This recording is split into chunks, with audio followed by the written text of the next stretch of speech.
So all of these lectures, if you wanted to go back and listen to them or share them or do whatever, they're in the Canvas, but they're also on my YouTube, right? So I'm going to quickly and briefly go over what we went over on Monday, just very quickly.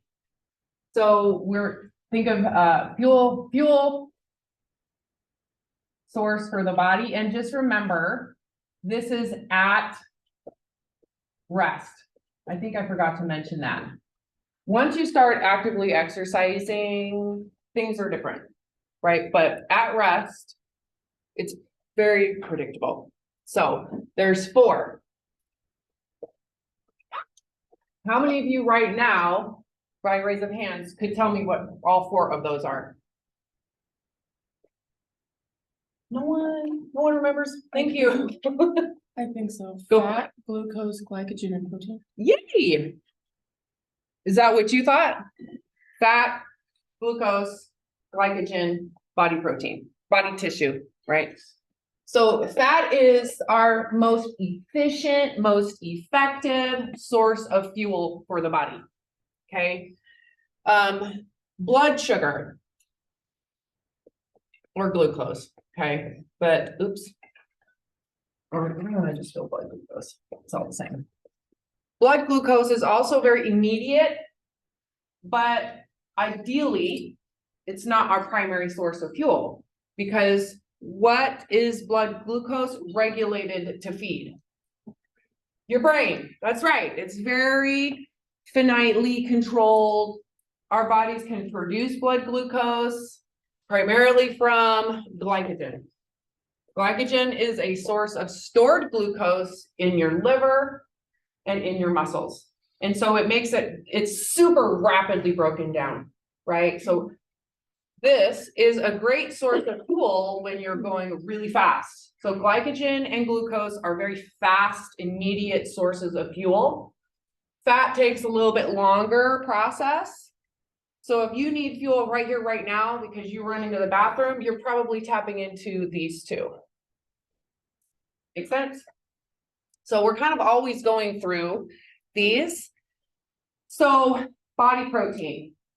Body protein is usable. It is an effective source of fuel. However, it comes at the cost of your overall strength, the function of your organs and your body. And when your body is tapping into body protein, it doesn't discriminate. It doesn't go, oh my gosh, our heart's really important. We shouldn't take it from our heart.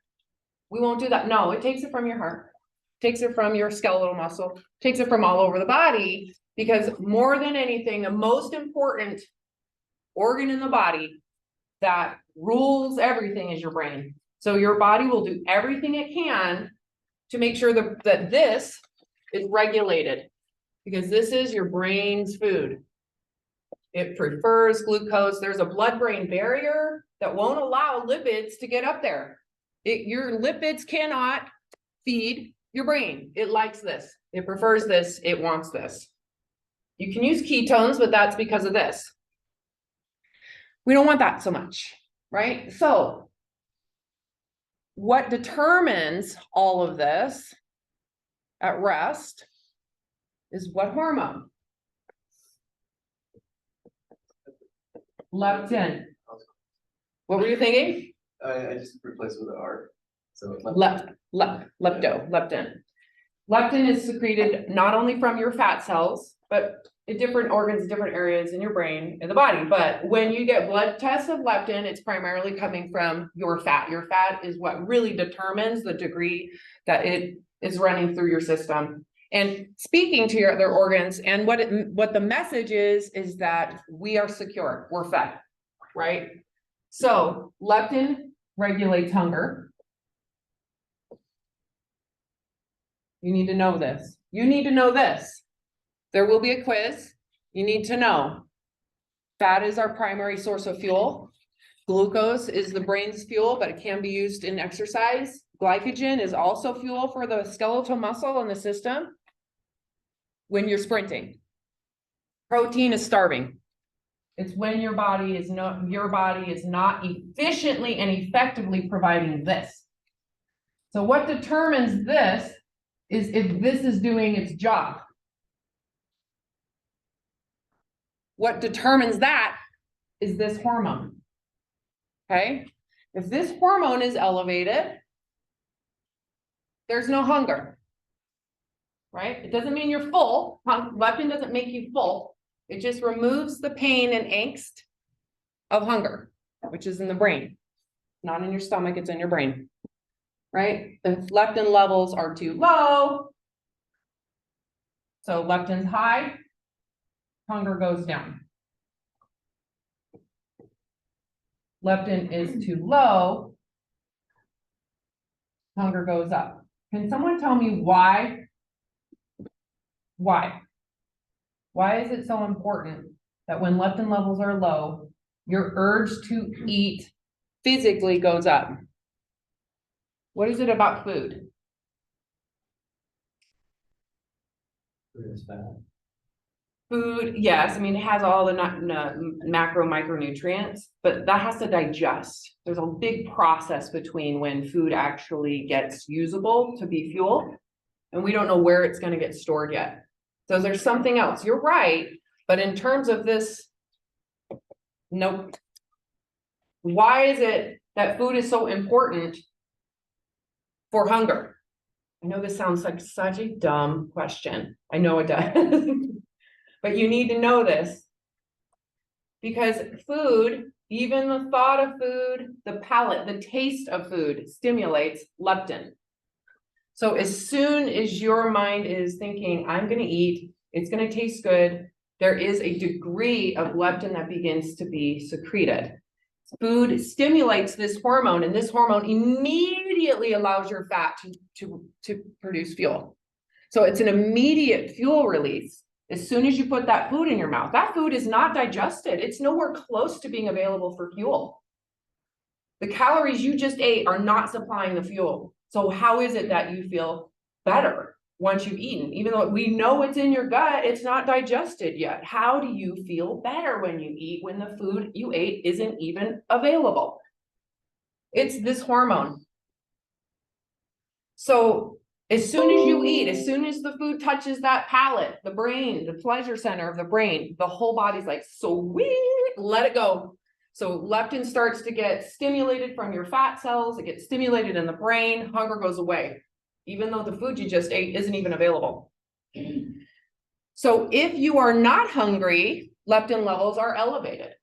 So it's kind of, you know, we have like that scale. You upside down, you curve this one. So the less you eat, it's the less amount of leptin released. Depending on how much body fat you have.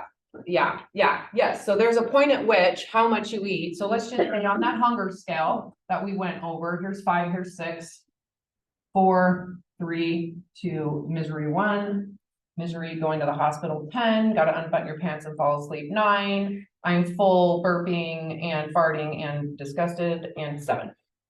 Right. So let's just say you're eating it, you're a 3, you're hungry and you're hungry now, right? Remember I described hunger in terms of there is a sense of urgency with hunger because it is affecting the brain. It's affecting your cognition a little bit, just like the urge to go urinate. You have an awareness that you have time to wait to go pee or go to the bathroom. It's the same with food. There is an awareness of time. Anybody recognize that since Monday? Anybody pay attention to that at all? There's a sense of urgency with hunger, and it gets more urgent once you get closer to this 3 number. And then here you're hangry little bitch. You're kind of an ass, right? So at a 3, you're going to a fast food joint. At a 4, you're patient, right? You're more willing to discriminate. What sounds good? Ooh, should I go to the grocery store and fix it, right? So if you're at a 3, how much food you eat can change this. If you're at a 4, how much food you eat can change this. How sensitive your body is. So how much food? Yeah, if you undereat, you might come up a little bit, and then it's not going to take very long for it to come back down, right? Because you might not have stimulated enough leptin, and if it's something like rabbit food, like lettuce, it's not going to probably go very far unless you put something that has more palate. So pleasure is kind of a big deal when we're talking about leptin as well. They know that people who don't eat pleasurably the brain doesn't signal the same food consumption. So dieters really have problems, especially if they're shaming and judging and fearful of pleasure in their food. So this is some cool shit. Don't you guys think this is cool? Because I do. So leptin is a big deal. And we know this. This is awesome science. This has actually been around. This stuff has been around since, late 1990s. Early 2000s, we started getting into fat metabolism. So very quickly, here's a fat cell. This is how this works. Your mitochondria, if you haven't taken physiology or in phys, you're going to, and you're going to learn all this. There are these, I like to just call them gates for this situation. There's actual names for the proteins and peptides in the double membrane of the mitochondria, CPT1, CPT2, you don't need to know that. Kind of a big deal.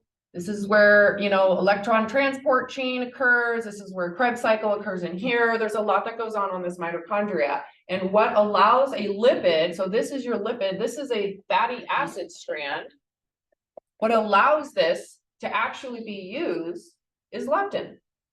Leptin, when there's an increase in leptin, there's an increase, a decrease in what's called melanocoa.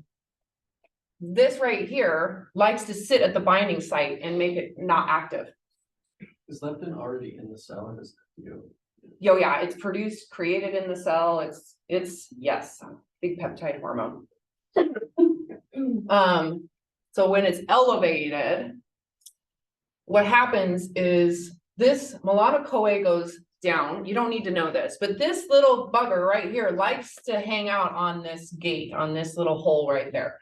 And so it makes it so that there's competition between, there's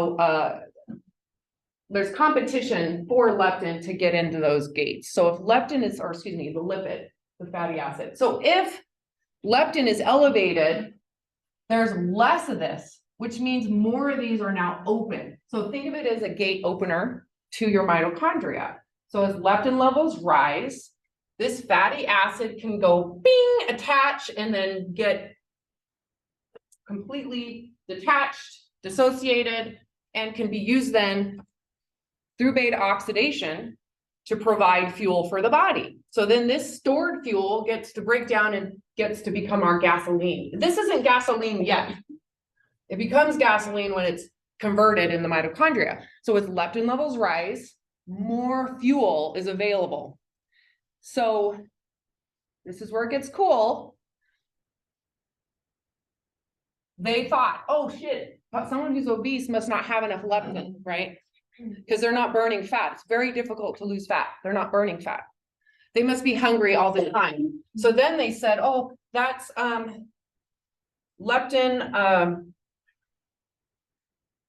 resistance. There must be leptin resistance.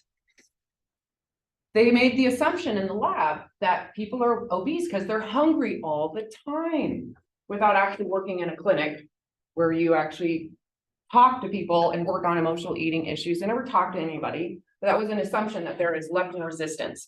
Therefore, fat people are overeating all the time and their fat isn't burning, which they found the opposite. The more fat you have, and the larger the cells of fat you have, your amount of leptin is significantly higher than someone who has less fat. It's not just a linear curve. It's not an equal amount. It's significantly higher. So if someone's like overweight, you want them to like burn or get leptin going, right? What kind of food would you want them to eat? Because like it's supposed to be pleasurable, right? This is why we're having this class today. This is the segue. This is a great freaking question. So anything they want, to be honest with you. The key is that they're here. And we're going to go into why I would say anything they want.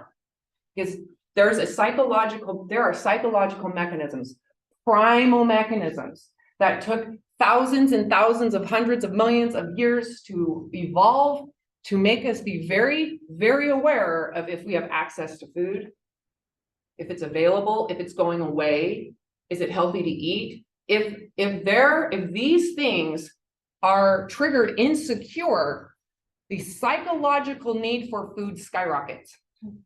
The impulse to eat skyrockets. The desire for food goes way up, and it's impulsive. It's like fight, flight type of impulsivity. Does that make sense?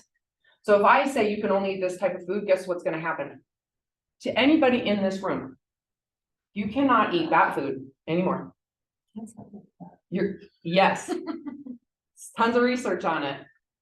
If you tell someone they shouldn't eat a food, or they can't eat a food, or the food's going away, they immediately have a desire to forage it, go get it, hoard it, keep it, eat as much as they can, especially if there is a belief that they'll never eat it again. Right? You take never eat it again, you just added a ton of psychological fight or flight response to getting food and making sure you eat it. And there's different scenarios that they've done with people where they've compared 3 different groups. A dieting group for weight loss, they took 3 groups, had them do the same exact food restrictions. The first group, you're doing this to lose weight, and we're doing this, and you have to remain away from all other foods. So take all the food in your kitchen out, and all you can have is the food that we are allowing you for this program. And, you know, we're going to see how you do. They're going to do body fat testing, but they're also monitoring their psychological response to it. The second group, same exact food restrictions, except for they were allowed to eat with others. They were allowed to have others around. Others were, so they didn't have to remove anything. They just had to choose to remove the food and follow the program. The third group was on a spiritual fast.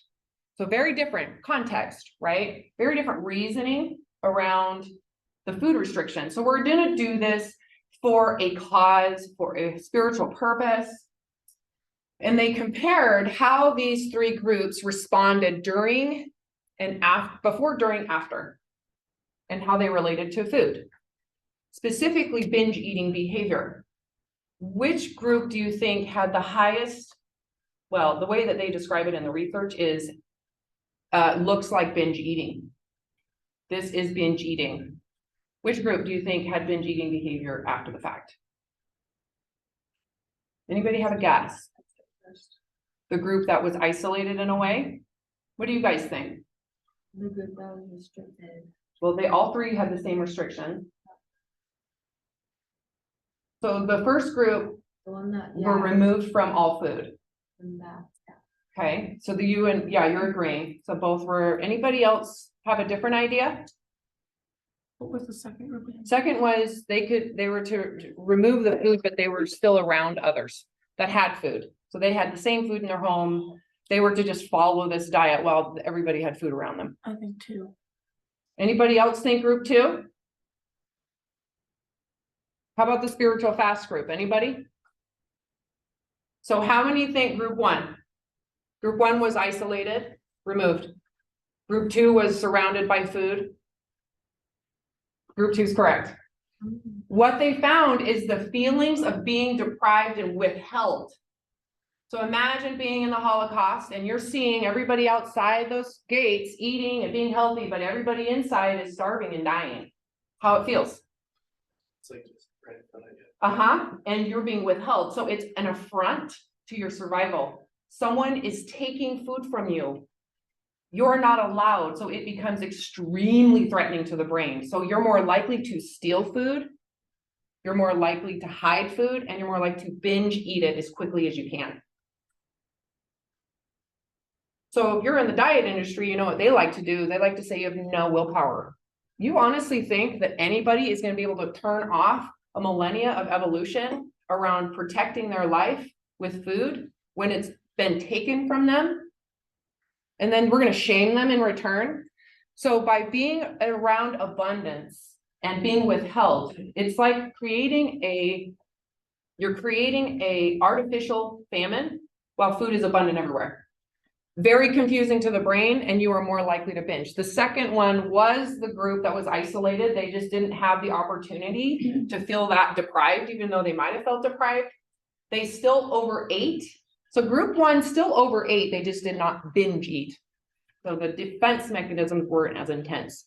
Group 3 had nothing. Nothing.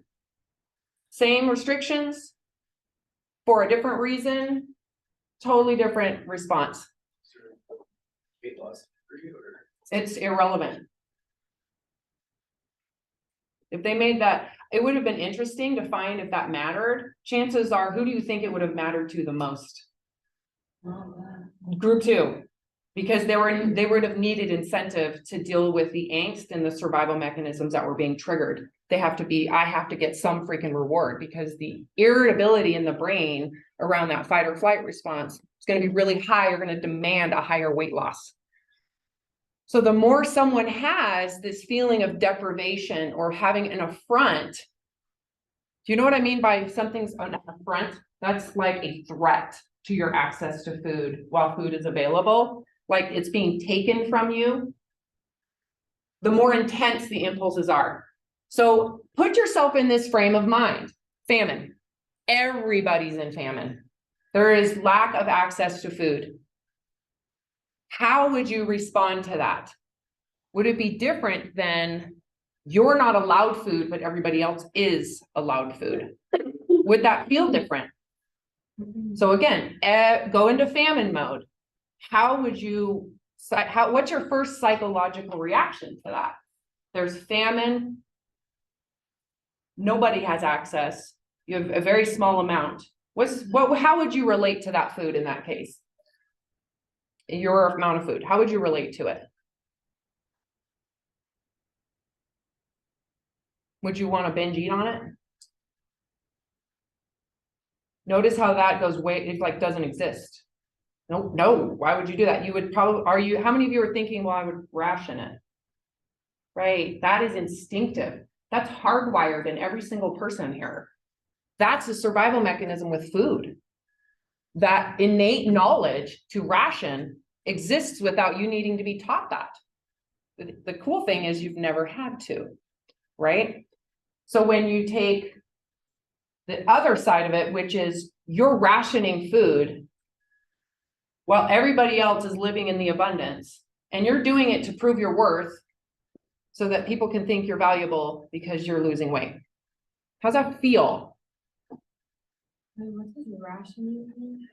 Thank you for the question. So rationing this is such a great question. You want to know why? Because we don't have to do this. You've never had to ration. That's amazing. So be grateful. If you were super poor, had no money, and had a little bit of food, how would you eat it? Would you spread it out? Would you try to, that's rationing. So rationing is like taking small portions and trying to spread it out. So that's probably what you felt. You might not have had the word for it. Like, well, let's spread it out, right? So this right here, when we talk about the hunger scale, what do you think this was evolved to do? What do you think eating to hunger and listening to this zone of the hunger scale, what do you think that evolved from? Rationing. When should you eat? How much should you eat? So if you're rationing your food, how much would you eat when you're hungry? Would you eat until you're full, until you were burping, until you were like, oh, my gut hurts? Would you do that? Doesn't that sound just irrational, right? Like, well, why would you do that? If you had to feed children, would you be like, don't get full, just eat enough? What's enough? Enough would be when I feel that hunger is gone and I have enough energy to forage and hunt. Does that make sense? So there is an ideal spot that provides enough leptin to get rid of this angst, to stimulate your thyroid. Remember, who knows what the thyroid does in here? Does anybody remember what I described? Yeah, energy, not fuel, energy, right? It's metabolism. So think of it as the thyroid is like a light bulb. So it energizes the body. It's like turning the lights up. So if your thyroid is functioning well, you have the energy. You have a sense of like ability to perform. There's a sense of energy. This is not energy. This is fuel. Energy is more from the thyroid and adrenals, but primarily the thyroid. So if your leptin levels are low, your body dims down. It gets really dim. Still on, but it starts to slow down your demand. right? So if you're not eating, the body says, well, shit, there's not enough rations. We got to make the need for fuel much less. So as leptin levels go down, not only does hunger go up, but your thyroid starts to dim down over more so in this zone. This is where the thyroid starts to get real dim in this zone. How many of you have been so hungry you just your body aches, you're cold, you're tired, your head hurts? Anybody been that hungry? Right, that's your thyroid doing its job. If your thyroid is functioning well, this gets really bright. Yay! I have energy. I've heard from some people they fast for like 2 to 3 days, like the feeling of hunger kind of goes away. Well, yeah, that's because they're starving. They use protein. Yes, absolutely. I've done their anorexic tendencies 25 years ago. It was actually a feeling of like winning. It was very narcissistic, but it does go away because your body, the thyroid suppresses, it creates a lower state of activity, a lower energy zone, and your body has to make up for what leptin or fat isn't producing to make sure the brain has its blood glucose by breaking down these two. So eventually your hunger does go away because you got a new normal that's set at a lower level of activity. How is it taking protein if there's still fat on the body? So if leptin levels go down, this is a great question. Did you guys hear it? This is essentially why. This melanoCoA here binds to these sites, so less fat can get in. So if leptin levels go down, this melanoCoA goes up. It binds to CPT1, CPT2. You don't need to know all this, but this is the membrane peptides that allow lipids or fatty acids to get in. So if leptin levels are low and this melanoCoA goes up, it's binding to these sites. It closes the gate. Less fatty acids can get in, and so less fat is available for fuel. And if your energy or your fuel needs are elevated, your body's going to start taking it from blood glucose. And your brain gets pissed off and says, what the fuck are you doing? That's my food, right? That's mine. Your brain is the most important thing here. Everything is tailored to make sure blood glucose stays in the proper range. So if your body, because melanoCoA is up, covering those binding sites, fatty acids can't get in, fat can't provide as much fuel, blood glucose gets taken, and then the brain says, oh, hell no. Hunger goes up, you don't listen because you're dieting, you're creating a famine. Then what happens is if you don't listen, this starts taking over. And then you can create a new equilibrium, right? But it's a lot lower. Is there a medicine that can FCA for MLA If you did, you'd die. temporarily? So you would die. You would die. So, but why would you want to do that? Right? Why would you want to do that?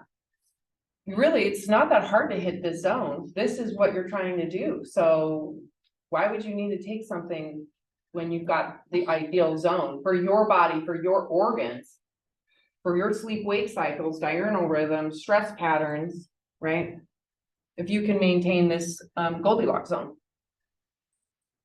Anybody else have any questions about all this? It's fun stuff. Did that answer your question? But yeah, that's what their question was leptin levels. How does leptin, the first place they went when they discovered leptin in 2000 was, how does this function in starvation? That was the first amount of science that did was starvation science, physiology. This is starvation physiology right here. And so they've been like, how do we create a fake leptin, right? Well, you don't need to. When someone has a lot more body fat with larger white visceral cells, they're producing a significant more leptin. The problem is they might have more leptin, but they're producing a lot more fuel with very small, much smaller stimuluses. So going back to this hunger scale, that how much someone eats, if it's too little, depends on how much fat they have. Remember this before and after with this person, right? The person with, you know, 1 apple, here's how much fat they have in this person, right? This person eats 1 apple and they're still hungry. They're only at like, let's just say a 3.5 to 4. Well, this person eats 1/2 apple and they're at a 6. Because their body is so sensitive to stimulating more leptin. So the issue here too is if you're stimulating this leptin, it could be because of a stress response, right? You're in fight or flight. We know fight or flight stimulates leptin. You don't have to eat to gain fat, period. You can just stimulate leptin, right? Which stimulates the which stimulates your fuel. If you're not using the fuel, keep in mind, so let's just go fight or flight stress. Leptin's secreted. Fat releases its fuel. You actually go through glycolysis. So your body actually breaks down glycogen. Your blood sugar goes up. You haven't eaten at all. That's how fight or flight works. You're primed to flee and fight. You're primed to move hard, fast, intense, right? You're primed. This system is gearing to go. And not only that, but you're seeping fuel here too. And let's just say you don't do anything. You're sitting there in fight or flight, and you are now in anxiety and panicked and don't want to go anywhere. So you have higher blood sugar, you have higher leptin levels, and you're gaining fat, and you didn't eat. You didn't have to eat at all. You don't have to eat to gain fat, right? So someone in fight or flight is more sensitive. So in fight or flight, your chances are, because you really should not feel hungry when you're in fight or flight. You're first of all, you're going to sit around here for hours and hours and hours without actually needing to eat for hormonal reasons. Because your leptin levels being stimulated not from the mouth and the pleasure center of the brain, it's being stimulated from fear and anxiety. Doing this right here. Even if you're this person. So this person is sensitive to eating too. When you have a menstrual cycle, women, there are times your body does not need as much food, and there's times you are hungry and your body needs more food. Right? Because other hormones, especially your gonadotropins from your ovaries, are directly connected to leptin levels and your body fat and your brain and your thyroid. Any questions here? So I want to go into Satter's hierarchy of need, because this goes into what should you do, right? When you have someone who has been in a fight or flight cycle, they've been binge eating because they've been trying to create artificial famine while there is abundance everywhere. What do you do for that person? You're going to be in health. You're going to be in fitness. If you think you know what you're talking about, the first thing you should think of is do not put them on a diet, because that's the worst thing you can do. They've already done it anyways. And even if they say they haven't done it, they're on a diet with the sheer fact that they believe they shouldn't be eating. The clients I've worked with who are morbidly obese inherently believe they do not deserve to eat food because there's shame involved, right? And remember, shame is one of the biggest triggers to fight or flight. So they're sensitive just sitting in shame to gaining weight because their leptin levels are already elevated from being in fight or flight. So what Dr. Satter found, as she worked with thousands of people, is a registered dietitian and a PhD, working to understand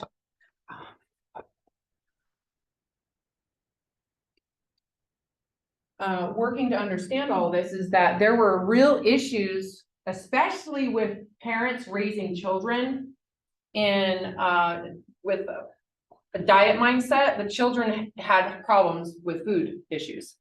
And it wasn't because the child was born this way. I mean, you're all born this way because these mechanisms are hardwired into our survival when it comes to food. But the parents didn't realize that by telling them that's bad food, you're triggering something really primal. By saying it's just bad. The word bad actually has consequences. And we know this today because we now have decades of research to show that how the diet industry has been extremely toxic for especially America, our overall food relationships. So again, so if we go over quickly Maslow's hierarchy of needs, the foundation of our psychological well-being, it starts with physiological needs. You should all know this. You should be like, I know, Robin, it's physiological needs. Right? So this would be food, water, excretion, right? But this one right here, kind of a big deal. So this is another reason why you would see these impulsive behaviors with people who are restricting food while food is abundant around them. So what Dr. Satter, I'm going to follow the way I like to describe it based on fight or flight psychology. 1, is food available? Early on in this semester, we did this exercise with cataclysm happens. Shit hits the fan, there's destruction everywhere, right? Who's around, right? Do I have a way to take care of us? Do I have access to food and water, right? Kind of a big deal. Is there food available? Our brains are always seeking to know that number or know what it is. This is dry. Is food available? Oh. Is it enough? So there is an awareness of quantity. I'll go back to this other one. Is it enough? Do I have access? Is it enough? And not only that, but for everybody that is in your community. So if you have kids, children, siblings, family, parents, and you had a ration, is it enough? That is constant. 3, you guys need to remember this. This is on your quiz. Can I get more? Is there a way for me to restock? Can I get more? 1, 2, 3. Is it available? Do I even have any? Is there enough? Can I get more? No, these are statements. Yes, you're right. But to me, they're demands. This is a demand. Okay, is food available? Is it enough? Can I get more? Is it safe? This is such a big trigger. There's one missing. Oh yeah, is it safe? This is kind of a big deal. I mean, imagine how many freaking thousands of years people died or got extremely sick and harmed by toxic food immediately. If there was a dangerous food item, I want you to think about how that would spread through the community. There's something wrong with this berry, don't eat it. Don't touch those leaves. Right. Yes. Is it safe? Highly sensitive to perceptions of danger with food. And the last one, pleasurable. And we could even add, I think Dr. Satter did just an incredible job. She was like culturally appropriate food, like food that is meaningful to your community. What word did she use on that one? Do you guys remember? What did she use on this? Let me go look it up.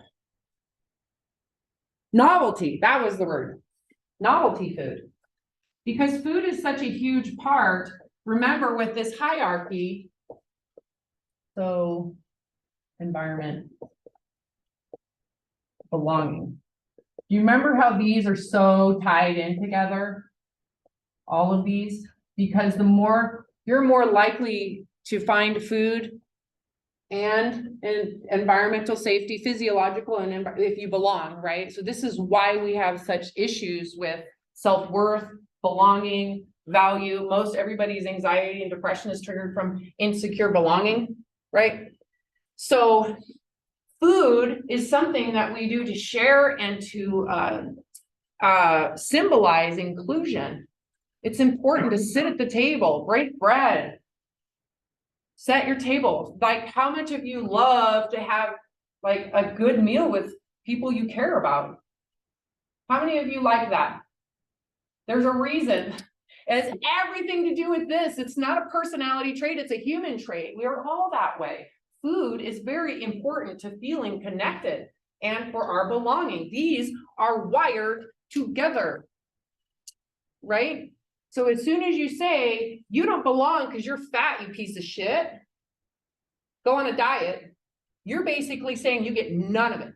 You don't get food and you don't belong because you have body fat. And that has everything to do with stigma and disease, right? Which we went into. Can you see why I can't, this whole lecture series, I had to do what I taught you guys first before I even get anywhere close to this, so you can understand it. So you need to know these right here. If you're going to go into dietetics, if you're going to go into healthcare, fitness, if you're going to go into anything with that has to do with health, and you're going to talk to someone about food, you better know what you're messing with. Because your idea of what's healthy, your freaking primal instincts don't give a shit what you intellectually think is healthy. If you trigger, it's not safe, that person is about to eat it. Because actually it is safe. They've had it before. It's fine. It tastes fine. But as soon as you say it's not safe, now there's conflict between reality and concept, right? Now, just so you know, this right here is a huge trigger in society. I actually started creating a slide. I decided not to do slides. Don't you like this better? Do you like this better? Right, slides are boring.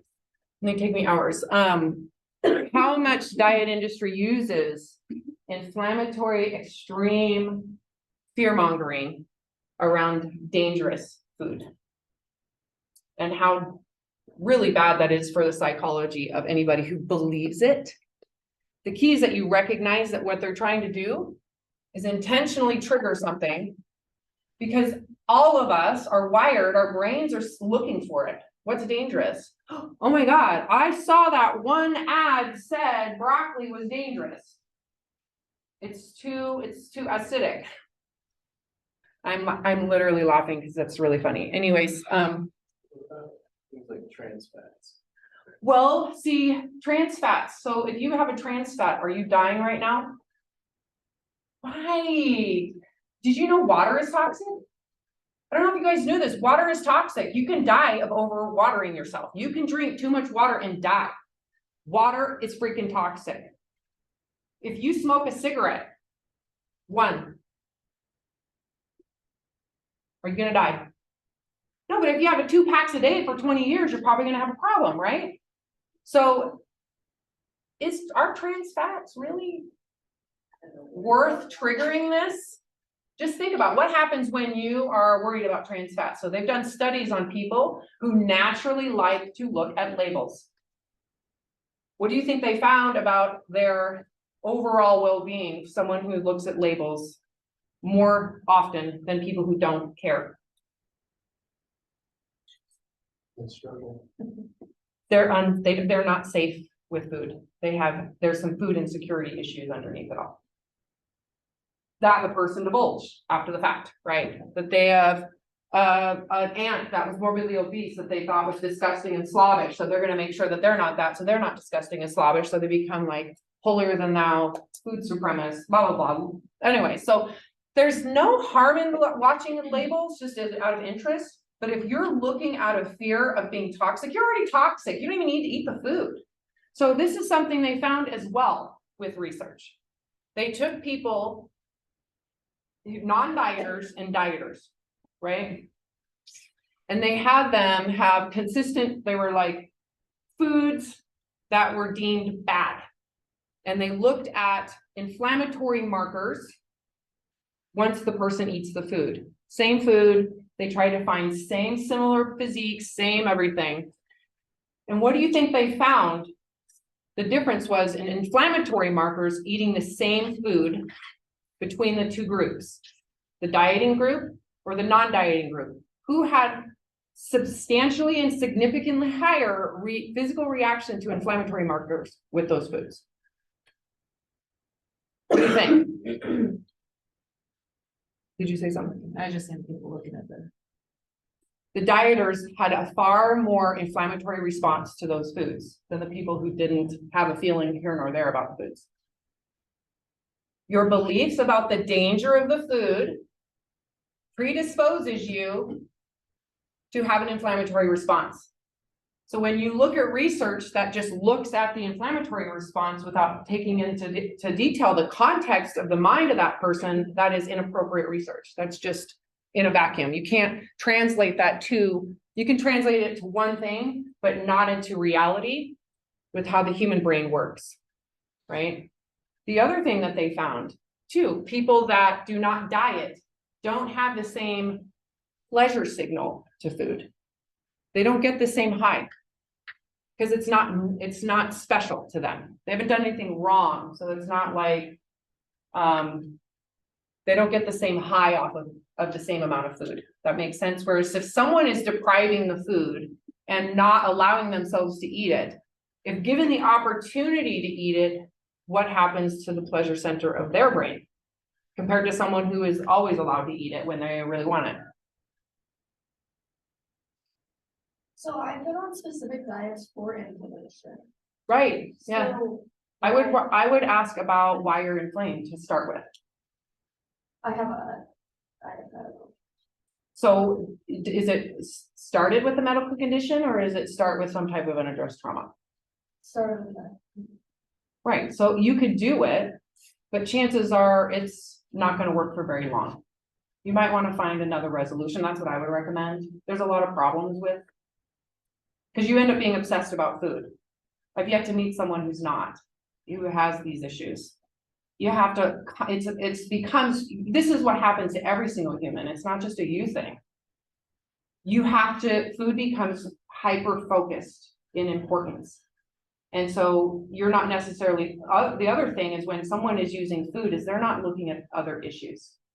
So you're going to be inflamed at your baseline and you're trying to use lack of food or controlling food to make up the difference. So you're really not fixing the original issue. So you'd have to figure out what the original issue is.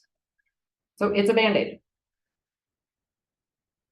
What about people, so it's kind of different, people who can't eat gluten because like their stomach will. They have celiac? Celiac, that's correct. But it's kind of different because instead of people time when we can't eat, it's kind of body. Yeah, very different psychological scenario there.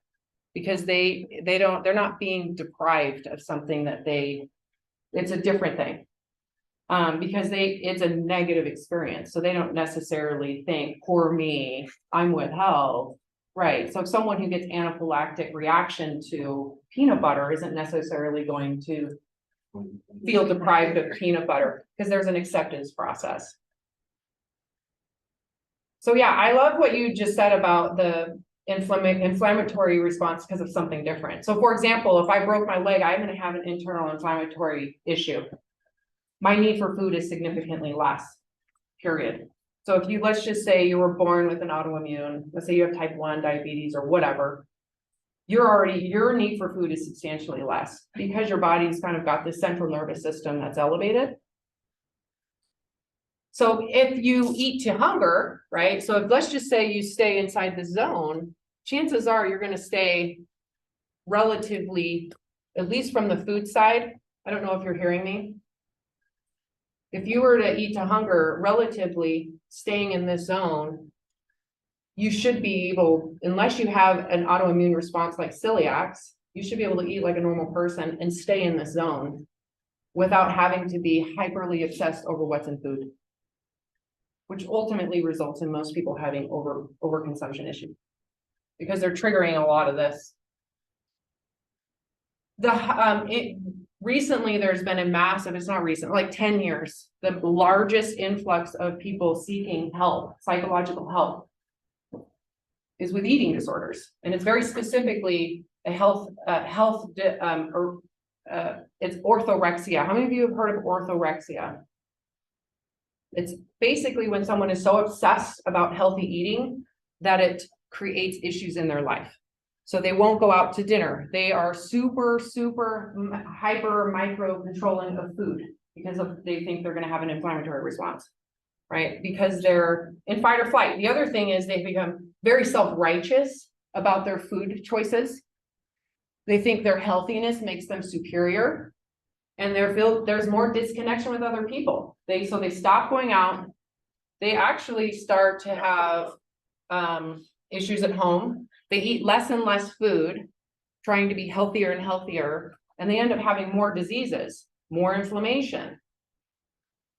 And then they think it's that one time they had that one type of inflammatory food, right? And so that is the largest influx of people seeking psychological help have that or showing signs of orthorexic tendencies, and they're miserable. So how much time do we have? So the first thing I do working with anybody, regardless of size and shape, is the goal is that you have this security here. So I want you guys to go into your mind right now, and we're going to do some mental practice. I want you to imagine a big, huge castle, right? That you just won for whatever reason. And this castle has a massive dining hall. It's massive. You have cooks from all over the world. And you can have anything and everything at your fingertips for the rest of your life, and your children and your grandchildren and your great-grandchildren. You have reached the mother lode of abundance. Fruits from all over, vegetables from all over, breads, candies, cakes, cheeses, specialty items, boxed cereal, your favorite Cinnamon Toast Crunch. You can have anything and everything at your fingertips for the rest of your life. And on this table of abundance, when you go to get something to eat, it restocks. So you want to have, this amazing kiwi. You eat the kiwi and 5 more gets delivered because you know what, you like them, they want to provide you more. You like pumpkin pie, we're going to provide you more pumpkin pie. You want a cheeseburger, you're going to get 5 times more cheeseburgers. You want some potato chips, what do you want? It's there. Anything, everything you can imagine. And cooked to any degree you want. All the sushi you want, all the Indian food you want, all of this amazing food, anytime you want. How does that feel? How does that feel? What happens over time? How important is this table? Would you sit at this table all the time? Would it be the most important thing to you? Is it all you would focus on? Or would it kind of like, wouldn't it be kind of cool to just go, sweet, I get to go play. And when I'm hungry, I get to go choose from this table of abundance. How many of you feel differently about it than that? Does anybody here feel differently about that table where it makes you anxious or nervous? Yeah. It makes you anxious and nervous. Why? Yep. I keep eating it and I go. You're right. You would get sick of it. So then what would happen? So that's a great initial response to it. Keep on going. Let it change, because it's going to change with time. So it becomes novel, and then it gets gross. And then what? Yeah. It goes away. You're right. If he loses, then you're like, oh, okay, it's not going anywhere. It's not going anywhere. Right. Thank you for being honest about that, because there's an array of answers. A lot of people feel kind of like grossed out, like, oh my God, that's too much, which is great too. Some people are like, sweet, this is exciting. Oh my gosh, I can't wait to sit and enjoy it and try things out. And then it loses its novelty. We're going to compare it to a different room. Okay, we're going to call this we're going to eat healthy room / diet room. And there's only healthy food, period, only. And you can only eat when the timing is right. And you can only get a certain amount, period. Only healthy food, whatever you think that is. And you can only have a certain amount. And it's the same table all the time, because there's only certain healthy foods. Unless someone else comes out and tells you something else is toxic and you shouldn't eat it, then that gets removed. Tell me how that one feels. How does that feel? maybe safe. Some of you might feel safe. Well, what happens when everybody else is on the table of abundance and there's a birthday party and there's or a wedding and there's cake and there's people and there's reality and there's grandchildren? And so what happens when you temporarily go to the table of abundance? Binge. Yeah, of course. Yeah. Every single person in here should go, yeah, I kind of want to binge. Or you just can't go. So if your instinct was to say, I just wouldn't go, there might be something you need to tend to there, right? That's isolating yourself. That's the epidemic that's occurring with people who have this unhealthy obsession with health, is they are disconnecting from reality. And then when they do get into reality, it's pretty intense for them. And then imagine you get the freedom to go to that table of abundance, right? Temporarily. And then you have to go back to your healthy table. It's timed, it's controlled, right? What happens when you're at that? I'll get to you in just a second. When you're at the table of abundance and you know you got to go back, what are you going to do at this table of abundance? When you know you have to go back to this pure, clean, health conscious table, what's going to happen? You're going to overeat. And then you'll go back and you'll be like, oh God, I couldn't handle it, right? And then you'll sit there and then you're going to start to feel disconnected. And then you're going to start to feel the boredom. Cravings are going to go up. So they know that for sure. Cravings skyrocket on that table. And then what happens the moment you're pissed at someone and you want to go get something on the table of abundance because it's way more fun over there. Can you guys see how these, if you took away the dieting table, what happens and what they found is when this is all secure, all of that crazy pendulum swing disappears. It literally loses its power. You say it's the same thing as someone who, for example, eats like paleo, like they don't have like certain portions, but they eat as much as they want, but it's healthy. And then, like, for example, on the weekends, like cheat days, it's like they only think about their weekends, right? Correct. That is absolute primal brain thinking. Yeah. Right. So they know this is horrible for your body to go through those cycles.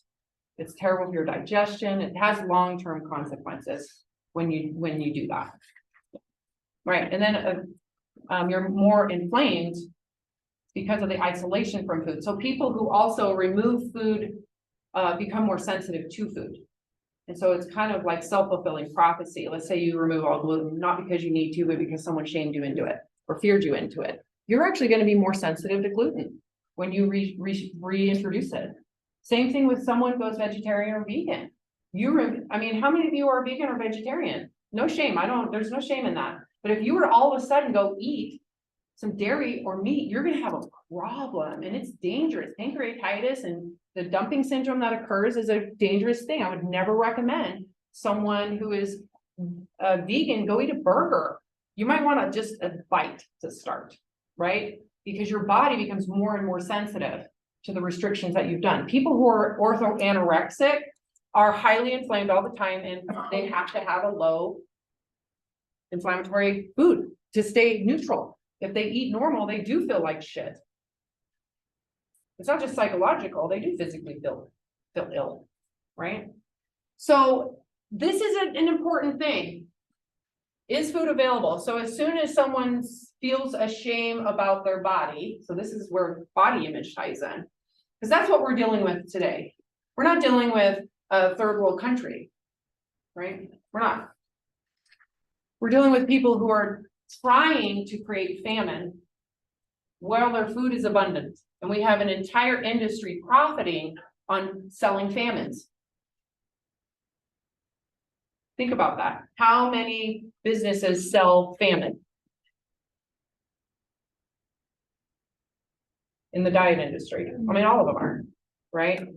And then they think theirs is healthier, but not necessarily recognizing, is it healthier if the person's afraid of the food? What happens when you eat the food you're afraid of? So you're already in fight or flight. You're already stimulating inflammatory markers. You haven't even eaten yet. And they know this, right? You're producing more inflammatory markers. Your leptin levels, you're more sensitive to increasing your leptin levels when you eat that food than someone who's not on a diet, not afraid of that food, right? And you're creating the privacy that that food is bad for you, when in reality, fear of that food is actually probably more harmful over the long haul than to just eat the freaking food. So going back to your question that you had asked, what type of food? I let them know they should eat all food.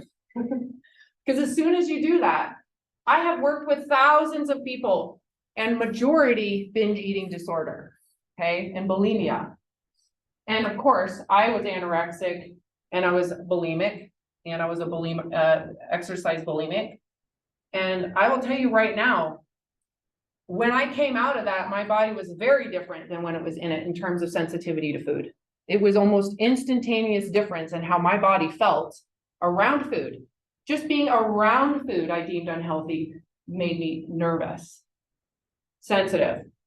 Thanksgiving, going out to dinner, it was like a freaking war zone because the food was unhealthy. And I would have thought it's inflammatory. Oh my God, the calories. All of that is fight or flight going off in the brain, triggering a biological response that there's a bear in the room and it's food and it's food. Right? So there's confusion to the brain too. Now, when there is a sense of, let's just say you've created an identity of health, right? When we talk about identity, sense of worth and belonging, right? The lecture on identity was belonging, right? Who are you? What do you bring to the table? A large body of people create an identity with the body with a concept of health. And they think that it is superior, right? So they're maybe on the pride side of that state of consciousness, a little narcissistic, wanting to feel special, right? But you feel special in your health. Righteousness is what I call it. You're so righteous in your healthiness, right? You're inflamed already just by being in that state. You're more sensitive to food being in that state, right? Your leptin levels are already higher. Your need for exercise would be higher too, right? Because you're stimulating a fight or flight response. That is stimulating the need to exercise more. So now you're chasing your tail, right? So if you have a large population of people who are promoting this, that population is sensitive to fat gain, and they're the ones promoting it, and they're sensitive to fat gain. The other population actually is not that sensitive to food. Population sensitive food. You're more sensitive to fat gain. Fat gain, sorry. Fat gain. It's just, I thought you said thank you. Yeah. You're more sensitive to adipose tissue growth and multiplication. Remember, high levels of leptin combined with not excess amount of fuel that's not being used stimulates the DNA of your fat cells to stimulate proliferation. So you get bigger and larger fat cells, which then promotes, oh my God, maybe I should do this next diet, not realizing that that specifically is triggering a pretty large trigger to survival. So what you'll find is there's a lot of conversation about one, body acceptance, which we did talk about, why that would be so important. And how would that affect your people's relationship with food? So if someone's willing to just accept their body, even if it is perceived to be unhealthy, why would that be important? Why wouldn't it? Right? Because you'll also hear people like, you're enabling. Well, actually, the person who says that is the person that's the problem, because they're the narcissistic fear mongerer. But if you're willing to accept your body with fat, think about what happens to that person's relationship with food.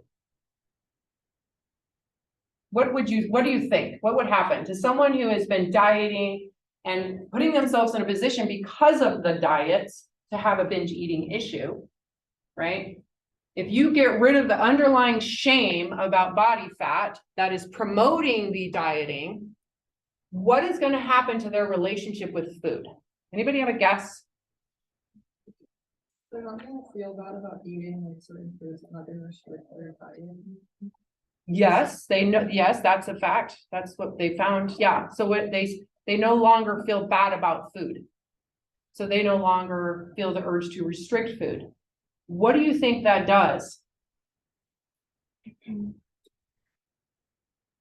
their binge eating issues or emotional eating issues? It significantly reduces. Significantly.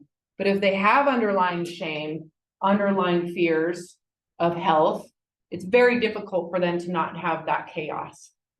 So I've had clients 400 pounds, undoubtable physiological consequences, but the body fat, the 200 to 250 extra pounds of body fat that they have happened for a reason. It was promoted, that fat proliferation was promoted from a cause, underlying cause. So how they got there certainly wasn't about sugar. It was probably about shame. And then that shame promoted the fight, flight reaction to cope with, I got to restrict my food. But then everybody around them is eating it, right? Because now we know all this science. Why is it that 93+% of people who do diet ultimately over a 5-year period of time gain on average all of the weight back plus more, right? And the hardship is what you find easy today. Let's just say you're a chronic dieter and you're safe in your dieting. What you find easy today might get real difficult when you have toddlers and babies, teenagers.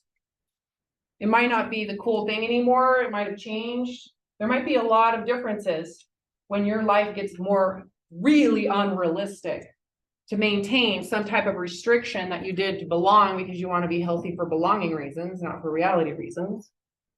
So this is important. You need to know this. If you think you know what healthy eating is, you need to rethink it from this perspective. If you're inflaming, there's not enough, I can't get more, it's bad to eat, it's not pleasurable, I'm disconnected from my novelty food, I cannot have birthday cake, wedding cake, I cannot have my favorite mashed potatoes, or I can't have whatever it is. It can be like green beans, for God's sake, I don't care. You're creating an inflammatory reaction in your brain that affects the body. Any questions? So we're going to, I don't have any homework for you guys. If you have homework missing, get it done this weekend, because the next homework we have is like a week long of measuring when you're hungry, when you're not, hunger rhythm monitoring. So I might post that this weekend, but it's not going to be due probably until you get back from spring break. So, okay. Thanks for showing up and thanks for participating. I love it. So much better than slides, which I'll eventually get back to. Okay, I have a question. So